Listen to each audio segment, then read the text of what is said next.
Hello and welcome back to my channel. Guys, ഈ episode കണ്ടു കഴിഞ്ഞാൽ നിങ്ങൾക്ക് ഒരു ക്യാരക്ടറിനെയും ട്രസ്റ്റ് ചെയ്യാൻ പറ്റില്ല എന്ന് തോന്നിപ്പോവും. ആ നൈസ് ഗായിനെ ഓർമ്മയുണ്ടോ? ലിയാം. ഇപ്പോൾ അവൻ ആരാ എന്ന് നോക്കാം. ബട്ട് സ്പോയിലർ ഒന്നും ചെയ്യുന്നില്ല, നേരെ ചാപ്റ്റർ 9ലേക്ക് പോവാം.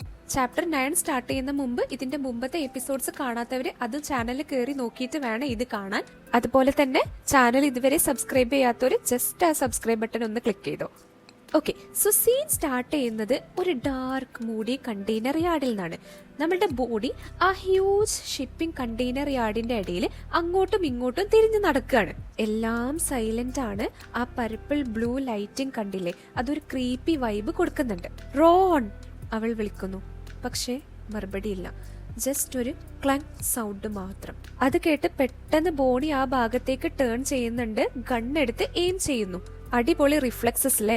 ഇവിടെ തന്നെ മനസ്സിലാക്കാം ഇതൊരു വെറുതെ ഒരു ഗേൾ അല്ല, ട്രെയിൻഡ് ആയിട്ടുള്ള ആളാണെന്ന്. അവൾ ചുറ്റും നോക്കുന്നുണ്ട്, കൺഫ്യൂസ്ഡ് ആയിട്ട് ചിന്തിക്കുകയാണ് എവിടെ എല്ലാരും പോയതെന്ന്. റോണും ഗ്രൂപ്പും എവിടെയോ പോയി മറിഞ്ഞു. സൈലൻസ് മാത്രം. ഇതിന്റെ ഇടയിൽ അവൾ ഒരു ക്യാമറ ശ്രദ്ധിക്കുന്നുണ്ട്. ഇവളുടെ എല്ലാ മൂവും ആരോ മോണിറ്റർ ചെയ്യുന്നു. ഇപ്പൊ സീന് നേരെ വേറെ റൂമിലേക്ക് ഷിഫ്റ്റ് ചെയ്യാണ്. ഒരു കൺട്രോൾ റൂം കാണിക്കുന്നുണ്ട്. അതിലൊരു ബ്ലാക്ക് ചെയറിൽ ഇരുന്നിട്ട് നമ്മളുടെ ബോഡി ആരോ ലൈവായിട്ട് വാച്ച് ചെയ്യുന്നുണ്ട്. ആ ചെയർ തിരിഞ്ഞാൽ കാണുന്നത് ഒരു ബ്ലോണ്ട് ലിപ്സ്റ്റിക് ഇട്ടിട്ട് കോൺഫിഡന്റ് ആയിട്ട് സ്മൈൽ ചെയ്യുന്ന ഒരാള്. ആരാണ്? നമ്മുടെ ക്ലെയർ തന്നെ. Smart girl. അവൾക്ക് നല്ല ഇൻസ്റ്റിങ്സ് ഉണ്ട്. എന്തോ ഒരു പ്രശ്നം ഉണ്ട് എന്ന് അവള് മനസ്സിലാക്കിയിരിക്കുന്നു. ക്ലെയർ നല്ല ഇൻട്രസ്റ്റിംഗ് ആയിട്ടാണ് ഇവിടെ ഇരുന്നിട്ട് വാച്ച് ചെയ്യുന്നത്. ഈ സീൻസ് ഒക്കെ കാണുമ്പോൾ നമുക്ക് തന്നെ ഒരു ചില്ലടിക്കും. കാരണം ഇവര് പ്ലാൻ ചെയ്തിട്ട് എന്തൊക്കെ ഒരു ട്രാപ്പ് വെക്കുന്ന പോലെയാണ്. സീന് വീണ്ടും തിരിച്ച് ബോണിന്റെ ഭാഗത്തേക്ക് തന്നെ പോവുകയാണ്.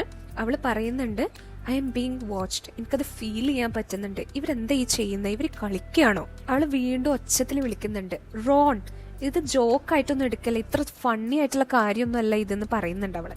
കാര്യം ഇങ്ങനെയൊക്കെയാണെന്നുണ്ടെങ്കിലും പിന്നെ അവളുടെ മനസ്സിൽ ചെറിയൊരു ഡൗട്ട് വരുന്നുണ്ട്, ഇനി അവർക്ക് എന്തെങ്കിലും പറ്റി കാണുമോ?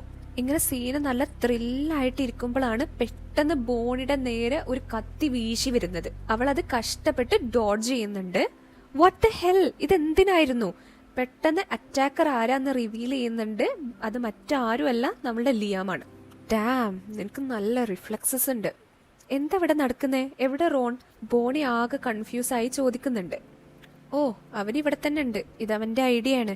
റോൺ തന്നെയാണോ ഈ ട്രാപ്പ് പ്ലാൻ ചെയ്തത്? ആ ഷോക്ക് കറക്റ്റ് നമ്മളുടെ ബോണിയുടെ ഫേസിൽ കാണാൻ കഴിയുന്നുണ്ട്. What do you mean? Bonnie ആകെ ഷോക്കായിട്ട് ചോദിക്കുന്നുണ്ട്. You know too much and you are a liability. ഇതും പറഞ്ഞ് ലിയാമ നേരെ കത്തി എടുത്തിട്ട് ഇവളെടുത്ത് വീശി വരുന്നുണ്ട്. ഇവിടെ നമുക്ക് മനസ്സിലാക്കാൻ പറ്റുന്നത് ബോണി ഓൾറെഡി ഈ അസാസിൻ ഗ്രൂപ്പിന്റെ ടാർഗറ്റ് ആയിരുന്നു. അവളുടെ സ്വന്തം ടീമിന്റെ ഇടയിൽ നിന്ന് തന്നെ അവളൊരു ടാർഗറ്റ് ആയി മാറുകയാണ് ചെയ്യുന്നത്. What are you doing? ലിയാമിന്റെ കത്തി ഡോഡ്ജ് ചെയ്തുകൊണ്ട് അവൾ ദേഷ്യത്തിൽ ചോദിക്കുന്നുണ്ട്. Nothing personal Bonnie. അവൻ കാമായിട്ട് റിപ്ലൈ കൊടുക്കുന്നുണ്ട്. അറ്റ് ദ സെയിം ടൈം അവൻ അവൾക്ക് നേരെ ഒരു കത്തി എറിയുന്നുണ്ട്. ആ കത്തി നമ്മളുടെ ബോണി അവളുടെ അടിപൊളി റിഫ്ലെക്സ് കൊണ്ട് ഡോഡ്ജ് ചെയ്യുന്നുണ്ട്. ആ ഡോഡ്ജ് ചെയ്ത ശേഷം അവൾ ദേഷ്യത്തിൽ റിപ്ലൈ കൊടുക്കുന്നുണ്ട്. ഞാനൊരു ലയബിലിറ്റി അല്ല, എനിക്കിതിന് കഴിവുണ്ട് എന്ന് ക്ലെയർ പറഞ്ഞിട്ട് അവളാണ് എന്നെ ഇതിൽ ജോയിൻ ചെയ്യിപ്പിച്ചതെന്ന് അവൾ പറയുന്നുണ്ട്. വെൽ, അത് Claire and Claire is not here. അവൻ സാർക്കാസ്റ്റിക് സ്മൈലിൽ റിപ്ലൈ കൊടുക്കുന്നുണ്ട്. നോക്ക് ബോണി, നീ ഒരു നൈസ് ഗേൾ ആണ് and nice girls have no place in ഫിയർന. നമ്മളുടെ ബോണി ടു നൈസ് അല്ലെങ്കിൽ സോഫ്റ്റ് ആയിട്ടുള്ള ഒരാളാണെന്ന് അവർ തിങ്ക് ചെയ്യാണ്. അതുകൊണ്ട് തന്നെ അവളെ ഒഴിവാക്കണം എന്ന് അവൾ പ്ലാൻ ഇടുകയാണ്. ഫൈറ്റ് അങ്ങനെ അവിടെ വീണ്ടും തുടർന്നുകൊണ്ടേ ഇരിക്കുകയാണ്. ഈ ടൈമിൽ ബോണി ഒരു ഗള്ളി കൂടെ വേറെ സ്ഥലത്തേക്ക് പോകുന്നുണ്ട്. അവളെ അന്വേഷിച്ചുകൊണ്ട് ലിയാമ് പിന്നാലെ വരുന്നുണ്ട്. ബട്ട് ആ ഒരു പരിസരത്തൊന്നും അവൻക്ക് അവളെ കാണാൻ കഴിയുന്നില്ല. നോക്ക് ബോണി, ജസ്റ്റ് സറണ്ടർ. ഞാൻ എന്തായാലും നിന്നെ ഒന്നും ചെയ്യൊന്നുമില്ല. നമുക്ക് ഇതൊക്കെ പെട്ടെന്ന് പാക്ക് ചെയ്തിട്ട് ഇവിടുന്ന് പോവാം. പക്ഷെ എന്ത് പറയാൻ, ലിയാമ് നമ്മളുടെ ബോണിയെ അണ്ടർ എസ്റ്റിമേറ്റ് ചെയ്യുമായിരുന്നു. അവള് പെട്ടെന്ന് തന്നെ ഒരു പവർഫുൾ ജമ്പ് എടുത്തിട്ട് അവനൊരു കിക്ക് കൊടുക്കുന്നുണ്ട്. ഡയറക്റ്റ് ആയിട്ട് തന്നെ ആ തോക്കിന്റെ അറ്റം കൊണ്ട് അവന്റെ തലക്കൊരു അടി കൊടുക്കുകയാണ്. ആ ഒരു ബ്ലോയിൽ അവന് വീഴുന്നുണ്ട്. വീണ് കിടക്കുന്ന ലിയാമിന് പൾസ് ഉണ്ടോ എന്നൊക്കെ അവൾ ചെക്ക് ചെയ്യുന്നുണ്ട്. അങ്ങനെ റൗണ്ട് 1 ശേഷം നമ്മളുടെ ബോണി ജയിക്കുകയാണ്. ഈ മൊമെന്റ് കൊള്ളാം. കാരണം സ്റ്റാർട്ടിങ്ങിൽ കുറച്ച് കൺഫ്യൂസ്ഡ് ആയിരുന്ന അവള് ഇപ്പൊ ഒരു ട്രെയിൻഡ് ഫൈറ്റർ ആയിട്ട് ഫുള്ളി ഷോ അപ്പ് ചെയ്യാണ്. പക്ഷെ കഥ ഇവിടെ ഒന്നും കഴിഞ്ഞിട്ടില്ല. ബോണിക്ക് ഓൾറെഡി വേറൊരാളുടെ പ്രസൻസ് മനസ്സിലായിരുന്നു. എനിക്കറിയാം നീ അവിടെ ഉണ്ടെന്ന്, വേഗം ഇറങ്ങി വന്നോ. പിന്നെ നമുക്ക് കുറച്ച് ഫുഡ് സ്റ്റെപ്സ് ഒക്കെ കേൾക്കാൻ കഴിയുന്നുണ്ട്. അങ്ങനെ നമ്മളുടെ രണ്ടാമത്തെ അറ്റാക്കറിനെ റിവീൽ ചെയ്യാണ്. അത് വേറെ ആരും അല്ല, നമ്മുടെ കാരയാണ്. വാവ്, അങ്ങനെ നീ ലിയാമിനെ ഡിഫീറ്റ് ചെയ്തു അല്ലേ? എന്താണ് ഇവിടെ നടക്കുന്നത്? നിങ്ങൾ രണ്ടുപേരും അല്ലേ പറഞ്ഞത് ജസ്റ്റ് ഒബ്സർവ് ചെയ്യാൻ വേണ്ടിയിട്ട് മാത്രമാണ് ഇന്ന് ഇവിടെ വന്നിട്ടുള്ളതെന്ന്? ഓ sorry about that Boney.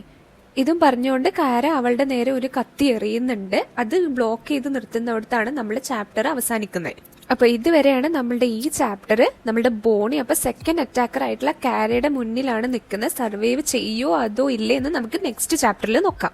Video ഇഷ്ടമായ എല്ലാവരും ലൈക്ക് അടിക്കാൻ മറക്കണ്ട. ഓൾസോ സബ്സ്ക്രൈബ് ബട്ടൺ ജസ്റ്റ് ഒന്ന് ക്ലിക്ക് ചെയ്തിട്ടോ, എന്നാലും ഇതിന്റെ നെക്സ്റ്റ് പാർട്ട് കാണാൻ കഴിയുള്ളൂ. കാരണം ഇനിയും ഈ സീരീസിൽ കുറെ ട്വിസ്റ്റുകൾ ബാക്കിയാണ്. അപ്പൊ ഇനി നെക്സ്റ്റ് എപ്പിസോഡിൽ കാണാം.